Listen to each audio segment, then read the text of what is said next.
Salut à tous, c'est Nassim, j'espère que vous allez bien, très heureux de vous retrouver pour une nouvelle vidéo. Aujourd'hui, vous l'avez vu dans le titre, on va parler de la musculation chez les adolescents. Pourquoi aborder ce sujet? Pour une raison très simple, c'est que maintenant, en termes d'âge, je suis mine de rien plus proche des parents d'adolescents que des adolescents eux-mêmes. Et même si je sais qu'en termes de proportion sur YouTube, il y a probablement plus d'adolescents qui me suivent que de parents d'adolescents, il m'arrive de plus en plus de rencontrer des parents qui se demandent si leurs enfants peuvent commencer la musculation et si c'est le cas, qu'est-ce qu'ils peuvent faire en salle de sport. Parce que s'entraîner en muscu quand on a 15 ou 16 ans, c'est pas la même chose que s'entraîner en muscu quand on a 26 ans ou 36 ans ou 46 ans. Qui plus est, à cet âge-là, il y a de fortes chances pour que vous soyez débutant. Donc il faut être particulièrement attentif à toutes les variables de l'entraînement. Donc si vous êtes père ou mère de famille et que vous sentez que vos enfants vont commencer à vous demander d'aller à la salle de muscu ou que vous êtes adolescent et que vous voulez montrer cette vidéo à vos parents, dans les deux cas, soyez attentifs parce que vous allez apprendre quelques petites choses sympas. Avant de rentrer dans le vif du sujet, vous avez une seule chose à faire, c'est cliquer sur le premier lien dans la description et vous inscrire à ma newsletter. C'est simple, c'est rapide, c'est gratuit. Vous rentrez votre adresse mail et toutes les semaines, je vous envoie une newsletter avec mes meilleurs conseils sur la diététique, sur l'entraînement, sur la récupération, les meilleures astuces, des bons plans, mes coups de cœur, mes coups de gueule, mes inspirations. Et vous serez évidemment les premiers au courant lorsque mes programmes de musculation sont de nouveau disponibles. Cette semaine, je partage entre autres une étude qui compare le hip thrust au squat. Inutile de vous dire que c'est très intéressant, donc inscrivez-vous vite. Ok, on va faire un truc très simple et je vais me mettre à la place d'un père de famille. Perso, je pense que l'âge idéal pour commencer la musculation, que vous soyez un garçon ou une fille, ce sera entre 14 et 18 ans. Ça ne veut pas dire qu'on ne peut pas commencer la musculation un peu avant ou qu'on ne peut pas commencer la musculation bien après, parce que beaucoup de personnes le font. Mais je repense un petit peu à mes premières années de pratique et je me dis que ça m'aurait fait beaucoup de bien de commencer la muscu 2 ou 3 ans avant l'âge où j'ai réellement commencé, c'est-à-dire 18 ans. Aujourd'hui, c'est assez difficile de s'inscrire dans une salle de sport quand on a moins de 16 ans. Il y a même des salles de sport qui refusent tout simplement les mineurs. Et on peut les comprendre par précaution. Elles préfèrent ne pas avoir à surveiller entre guillemets des adolescents qui se mettraient au sport. Mais en règle générale, vous devriez, si jamais vous avez entre 16 et 18 ans, pouvoir vous inscrire dans une salle de sport avec une autorisation des parents. Est-ce que vous pouvez vous inscrire en salle avant 16 ans? Il va falloir trouver la bonne salle. Mais même sans salle de sport, ça ne veut pas dire que vous ne pouvez pas commencer la musculation avant 16 ans. Parce qu'il y a plein d'exercices que vous pouvez faire avec très peu de matériel ou même pas du tout de matériel et commencer à avoir une très bonne stimulation musculaire. Donc aujourd'hui, je vais vous proposer un programme spécifiquement destiné aux adolescents qui commenceraient la musculation. Donc comment doit s'entraîner un adolescent ou une adolescente lorsqu'il débute la musculation? Dans ce cas de figure-là, pour un débutant, et ça fonctionne à tout âge, c'est pas juste réservé aux adolescents, il faut avoir une approche systémique plutôt qu'une approche analytique. En clair, ça veut dire qu'il faut s'occuper du tout plutôt que de vouloir s'occuper des détails. C'est complètement logique, pourtant on voit tout le temps des adolescents ou des débutants aller à la musculation et commencer par faire des élévations latérales et des curls biceps.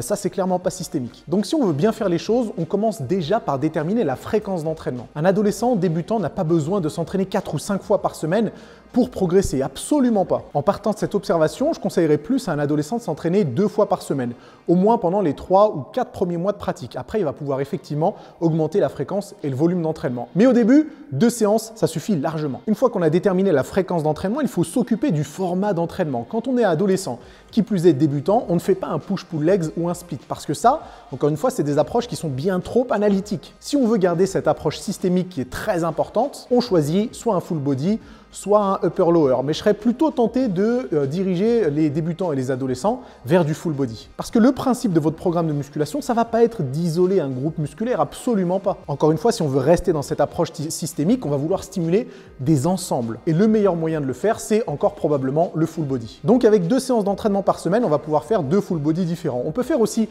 un seul full body et le répéter 2 fois dans la semaine. Mais le fait d'avoir 2 séances différentes, ça permet d'explorer plus d'exercices et du coup de réviser sa technique sur un plus grand nombre de mouvements. Full body numéro 1, je propose les exercices suivants. En premier, du step-up. Exercice exceptionnel pour travailler le bas du corps, que ce soit les fessiers ou les quadriceps. C'est bizarre parce que dans beaucoup de programmes débutants, que ce soit pour les adolescents ou les adultes, on a toujours tendance à placer du squat pour l'exercice bas du corps ou du squat à la machine guidée ou de la presse à cuisse. Pour moi, ce n'est pas une très bonne idée parce qu'il y a un exercice beaucoup plus instinctif qui est le step-up. Tout le monde a déjà fait du step-up dans sa vie. Tout le monde a monté des marches 3x3 ou 4x4. C'est exactement le principe du step-up en fait. L'exécution est bien plus simple à gérer. On n'a pas une barre sur le dos. On n'est pas enfermé à l'intérieur d'une presse à cuisse. En clair, c'est bête et méchant, mais ça fait le taf. Deuxième exercice, on a des pompes. Quoi, des pompes? Pas du développé couché à la barre? Non, des pompes. Parce que maîtriser des pompes et arriver à bien les effectuer, eh ben, c'est pas si facile que ça. Et comme vous le voyez sur la vidéo d'exécution, je fais pas vraiment des pompes en mode bodybuilding où je vais pas trop remonter et garder les omoplates resserrées. Là, au contraire, je vais faire un mouvement bien plus complet qui ressemble un peu aux pompes qu'effectuent les gymnastes. Donc, ils vont sortir la poitrine en position basse et écarter les omoplates en position haute. Ça va vous permettre de travailler les pectoraux, les épaules, les triceps et le dentelé antérieur. Donc, au lieu de travailler un seul groupe musculaire, on a une approche systémique et on travaille un ensemble, ce qui est bien plus cohérent lorsque vous êtes débutant. Troisième exercice, traction supination ou tirage vertical en supination. Si vous êtes un adolescent et que vous pesez 55 ou 60 kg, normalement, vous ne devriez pas avoir trop de problèmes à faire des tractions supination. Et là, encore une fois, le but, c'est pas d'isoler le grand dorsal, c'est au contraire de travailler un ensemble, donc les dorsaux, les biceps, les avant-bras si vous voulez. On cherche juste à maîtriser la technique, à avoir une meilleure coordination et le tour est joué. Si jamais vous n'arrivez pas à maîtriser votre propre corps, vous pouvez évidemment envisager d'utiliser une poulie. En quatrième exercice, on a de l'overhead press. Encore une fois ici, pas question d'isoler les deltoïdes, on essaye au contraire de monter les omoplates en position haute pour solliciter aussi un peu les trapèzes et toute la chaîne scapulaire en fin de compte. On a eu un tirage vertical avec l'exercice précédent, c'est bien aussi d'avoir un développé vertical avec l'overhead press. Et on termine en cinquième exercice par les extensions mollets. Alors oui, c'est le dernier exercice, pas de biceps, pas de triceps parce qu'ils ont travaillé avec les exercices polyarticulaires qui ciblent les pectoraux, les épaules et les dorsaux. Par contre, les mollets, vous aurez beau faire tous les exercices de jambes du monde, si vous ne les travaillez pas, ils ne seront pas stimulés. Et je sais de quoi je parle, j'en ai fait les frais. J'aurais bien aimé commencer les mollets avec beaucoup plus de sérieux lorsque j'ai débuté la musculation. Vous le savez, ça n'a pas été le cas et ils ont pris du retard. Donc faites les mollets. On a 5 exercices différents. Ce que je propose pour ce genre de programme full body, c'est de rester 10 minutes par exercice, sans compter le nombre de répétitions, sans forcément non plus compter le nombre de séries, parce que vous fassiez des séries de 8 ou des séries de 40, ça va provoquer une croissance musculaire. Non seulement parce qu'on sait que pour la prise de muscle, les séries courtes comme les séries longues fonctionnent, mais en plus pour un débutant, vous aurez beau faire des séries de 200, que vous prendrez probablement du muscle aussi. Donc on reste 10 minutes par exercice avec une charge qui vous permet de faire grosso modo une quinzaine de répétitions. Vous prenez les temps de récupération nécessaires par rapport à votre condition physique. Et si on rajoute l'échauffement et le retour au calme, ça fait une séance qui dure plus ou moins 1 heure. Donc parfait. Le deuxième full body, il est simple et efficace également. On commence par du développé incliné aux haltères. L'inclinaison n'a pas trop d'importance, sachant que le principe là, c'est pas de cibler les fibres claviculaires du grand pectoral, c'est pas de cibler non plus le deltoïde antérieur. Encore une fois, c'est travailler un ensemble et là, la chaîne scapulaire. Donc vous pouvez très bien faire la première semaine avec une inclinaison faible,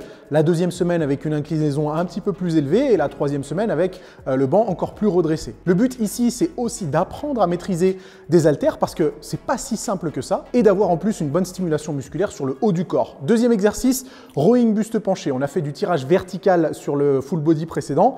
On fait du tirage horizontal sur ce full body là. L'avantage du rowing buste penché, c'est qu'il va travailler en fait presque toute la chaîne postérieure. Donc on a l'arrière d'épaule, on a les trapèzes, on a les dorsaux et vous allez devoir forcément contracter les ischios et les fessiers pour stabiliser au maximum le corps en position buste penché. En troisième exercice, on a des fentes arrière qui ressemblent beaucoup au step-up mais qui sont peut-être un peu plus ciblées sur les quadriceps. L'avantage ici, c'est qu'en plus d'avoir une très bonne stimulation sur le bas du corps, on apprend aussi à gérer les mouvements unilatéraux et ça évite à terme de développer des déséquilibres. Quatrième exercice, on se fait des dips pour travailler aussi bien les pectoraux que les triceps. Un exercice qu'on a tous déjà fait au moins une fois dans sa vie sur le rebord d'un banc en mode Schwarzenegger et qui est mine de rien diablement efficace pour travailler les bras. Et on termine avec du soulevé de terre qui est en fait un hybride entre soulevé de terre jambes tendues et soulevé de terre classique. Encore une fois là, on n'a pas besoin de faire des manières pour savoir si jamais on travaille plus les ischios ou le dos. Le but c'est plutôt de maîtriser l'extension de hanche et d'arriver à gérer sa colonne vertébrale pour éviter d'arrondir ou de cambrer pendant l'exercice. On a 5 exercices, 10 minutes par exercice.